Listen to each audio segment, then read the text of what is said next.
Hi there and welcome along. Now this video started off as just one Odeon and quickly grew to look at two more Odeons almost in the same town. Let's explain. First of all, let's look at the cinema that piqued my interest, the Herts Odeon in North Watford, Hertfordshire. The Herts in St Albans Road was designed by Norfolk architect J. Owen Bond for entrepreneur Lou Morris. Construction started in the spring of 1937 and was almost complete when Oscar Deutsch stepped in and purchased the building. Deutsch barely had sufficient time to have the standard Odeon carpets laid before the opening, as an Odeon on November the 27th, 1937. Seating was provided for 942 in the stalls and 452 in the balcony, giving a total capacity of 1,394. Now the balcony foyer had quirky and distinctive decoration. In the auditorium, diagonal backlit bands ran up the walls to join horizontal bands which continued across the ceiling. The auditorium could be bathed in a multitude of different colours. There was no separately framed proscenium arch as such, although either side of the proscenium were discrete decorative grilles. A narrow horizontal grille ran across the ceiling above the proscenium. The interior decor was designed by the noted and prolific partnership of Eugene Mollo and Michael Egan. Lighting was entirely indirect, with the coloured variations enhancing the gold and silver decor of the cinema. We don't know which projectors were used, but at that time Odeon had a habit of installing BTH. The North Watford Odeon opened on the 27th of November 1937 with Annabella and Henry Fonda in Wings of the Morning, plus Movietone News, a cartoon called Orphan's Picnic, and a coloured musical, Hollywood Party. The film Laughing at Trouble, starring Jane Darwell, joined the main feature for the rest of the week. Although it was arguably the finest and most up-to-date cinema in town, right from the start it was clear that it was disadvantaged by its off-centre location. At this time, Deutsch already had an Odeon in the town, near the Plaza, prior to purchasing this cinema, and we're looking at that one next. Further competition came, of course, from the Gaumont, the Regal, the Isolde, the Carlton and Empire cinemas, all of which were centrally sited. The fantastic Odeon North Watford would spend much of its relatively short existence as a second-run house. We have virtually no information on staff and managers, except that one of the projectionists for North Watford Odeon was a Mr. Ron Bailey, and that's it. That's all the staff names we have. It was amongst the first batch of the circuit cinemas put up for sale in 1959 and closed on the 30th of May 1959, with Terry Thomas and Peter Sellers in Carlton Brown of the FO, or Foreign Office, and Donald Houston in The Girl in the Picture. This was after a week's run of those two films seen at the town centre Odeon 3 weeks earlier. The splendid Odeon North Watford had lasted merely 22 years. The building was converted into a Waitrose supermarket, with some of its original decor surviving, unseen by the public, in the upper areas of the building. The circle foyer became supermarket offices. The supermarket eventually closed in October 1987. After a short period standing derelict, the building was finally demolished in 1988 and replaced by, you guessed it, flats. Now it's time for ice cream. Or maybe some nuts. A cool glass of orange. Why not try a hot dog? Or the real thing, a cool, refreshing Coca-Cola. From the sales staff and in the foyer. Now.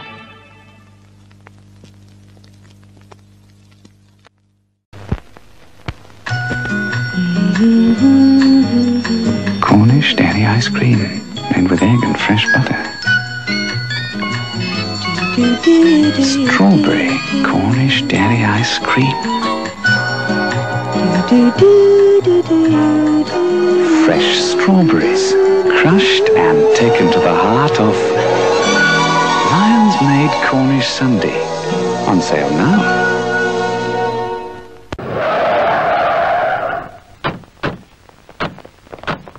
What are we going to order?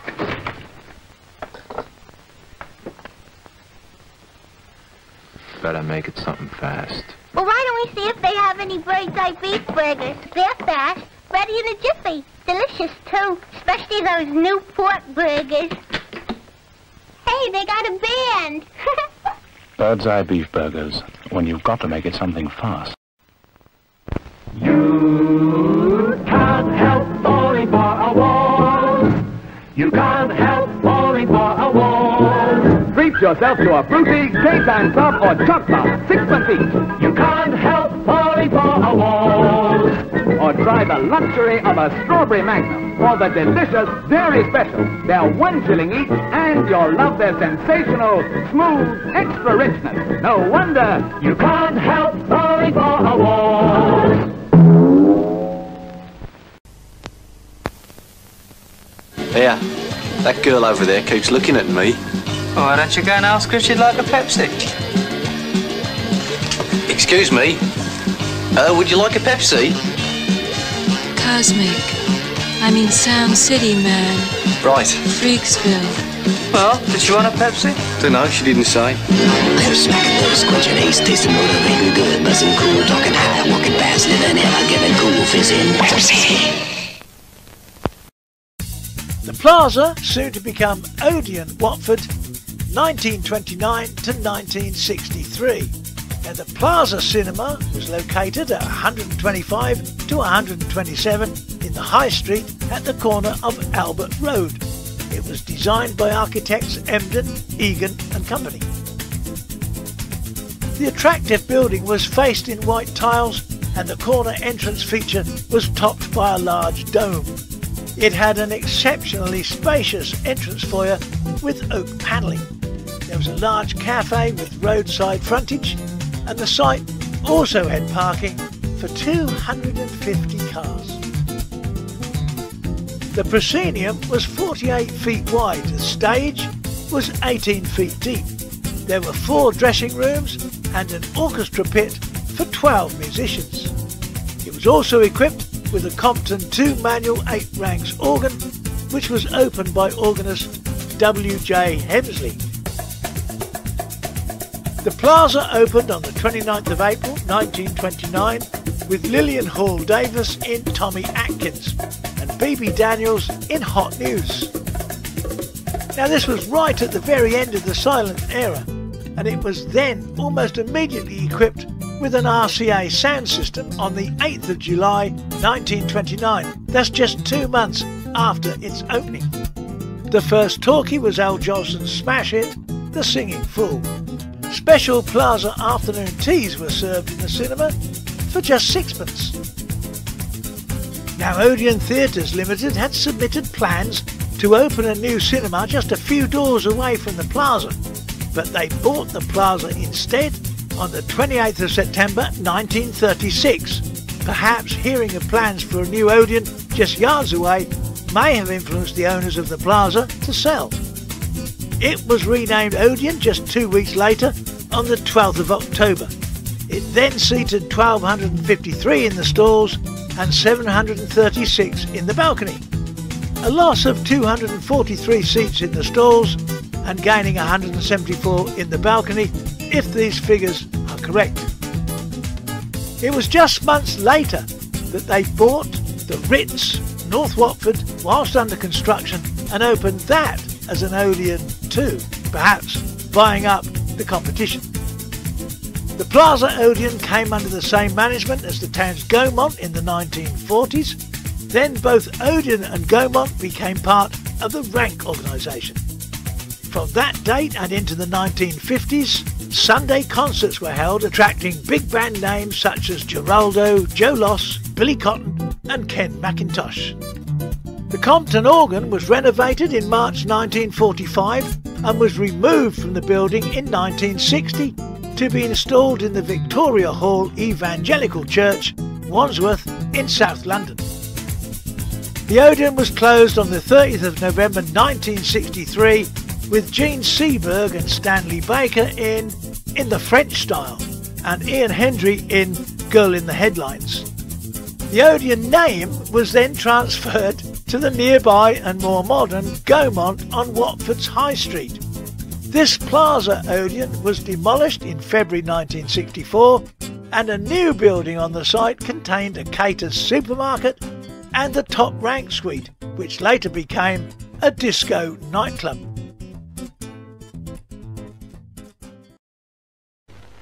Now's the time for ice cream. Now. Now's the time for ice cream. Now. Cool ice cream. Now's the time for ice cream. Have some now.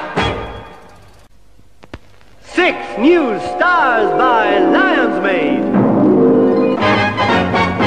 Here's Bumper Vanilla Cup, Super Choc Ice, Neapolitan Dairy Cup, Peach Sundae, even peachier, Top and Shock Sundae, extra nutty, and fruit-filled Tutti Frutti.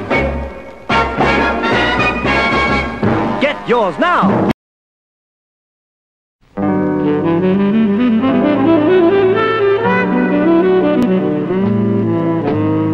Wall's Chocolate and Almond Sundae, Wall's Cornish Strawberry Sundae, both in luxury goblets, both 2 shillings.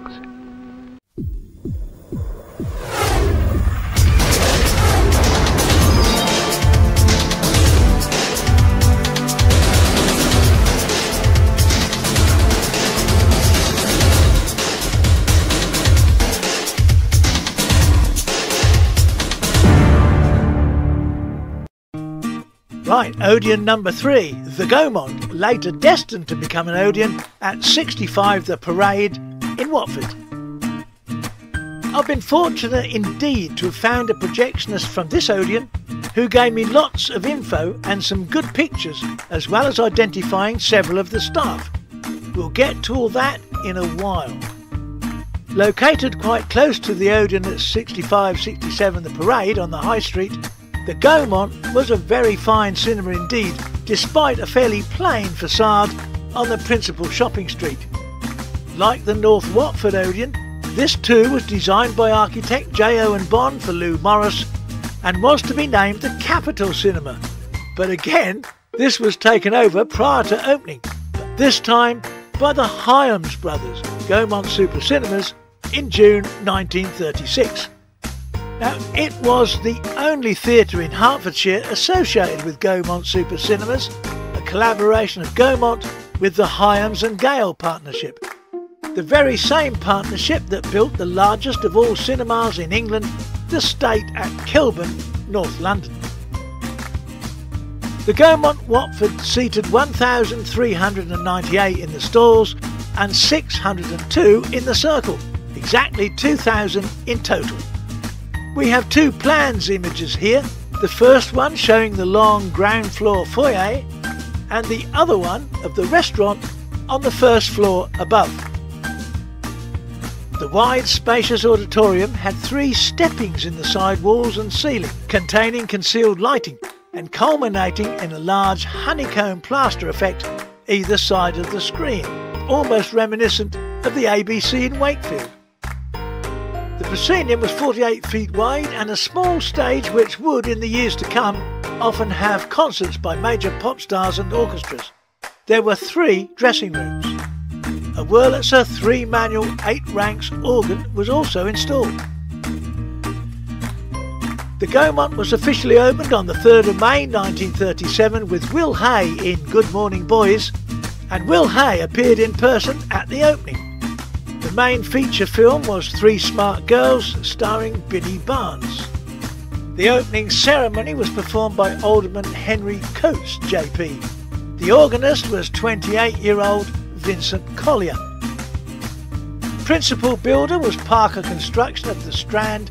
Interior deco was by Mollo and Egan, and plasterwork was by Crotch & Son of Norwich. The general manager upon opening was Mr. F.A. Byford.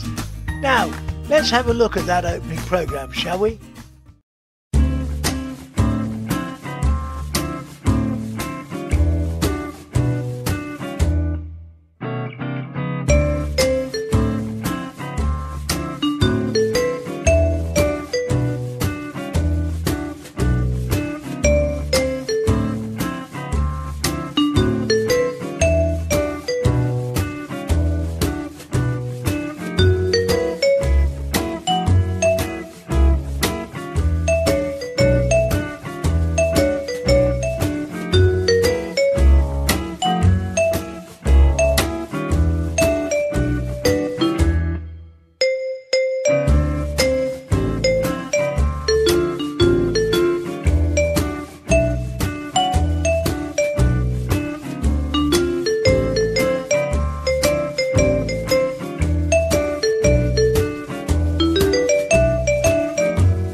During the war, Arthur Courtney, the general manager and organist at the time, staged small organ interludes whenever the films left enough time, usually about 15 minutes.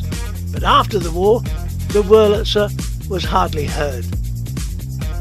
The organ console was damaged in a fire on the 13th of December 1943, and it was rebuilt and reopened in April 1944.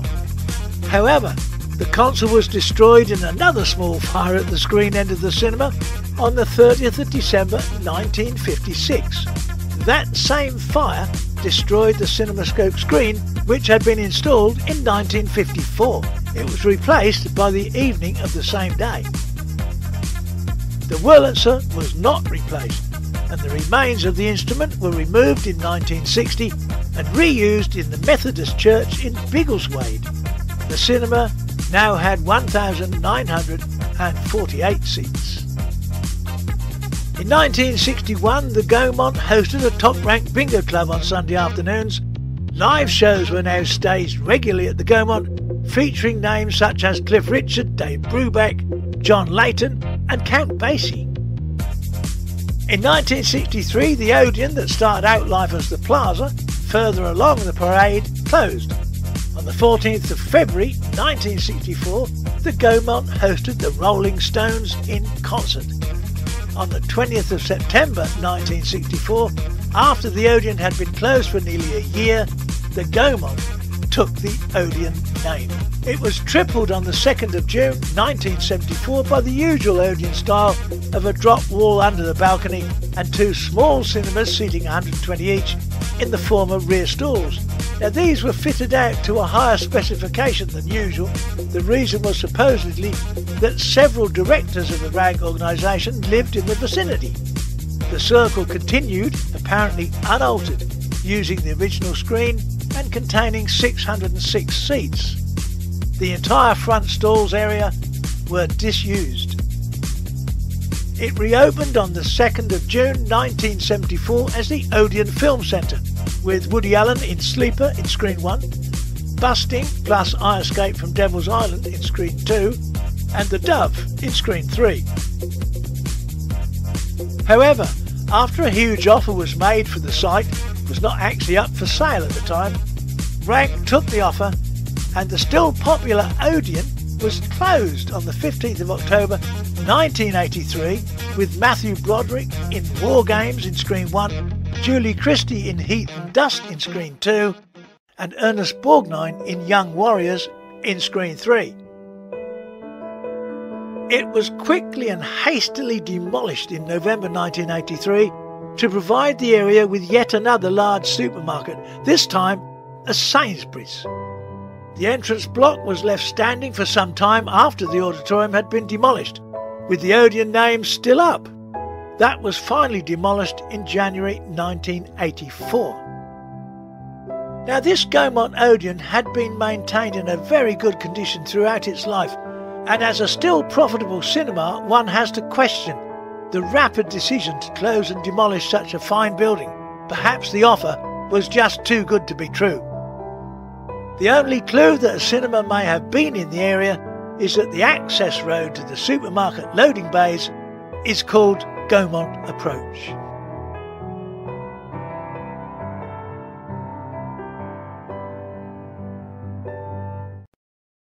Now let's go back to 1979, for that is when a young projectionist named Mark Bearcroft started working there, and he left a few months before the closure but returned for the staff last night party. I found his cinema pictures on Flickr and got in touch with him. He got back in touch and sent me lots of info and pictures. He says, I started at the Odeon in Watford around August 1979. The chief projectionist then was David Akehurst.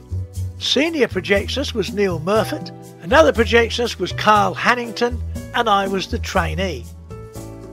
The then chief David Akehurst was only there for a few months, then left for reasons I don't know, so that left the three of us running the shop.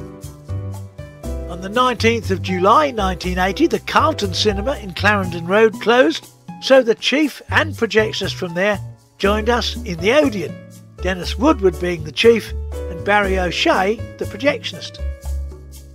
Around this time, Carl Hannington left the Odeon and moved to the Empire in Cassio Road. Once the Carlton closed, some equipment came to us, like the cake stand, which was installed in the Screen 1 box to introduce single manning. Before, we only had these in the mini box for Screen 2 and 3. Screen 1 was Victoria 8 projectors with 6,000-foot spools, so changeovers were needed. Dennis Woodward retired after single manning was introduced, as he struggled with the long climb to the Screen 1 box, so Neil Murfitt became the chief. All was going well and we were very busy until we got wind of the place closing, so I left around June 1983 and the place finally closed in the October. A previous chief projectionist before David Akehurst was Len Williams. Now let's look at some fantastic pictures sent to me by Mark Bearcroft of that last night party and the Odeon.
Right, here we go. Up on the screen is a little list of all the staff names we could find for the Gaumont Odeon in Watford.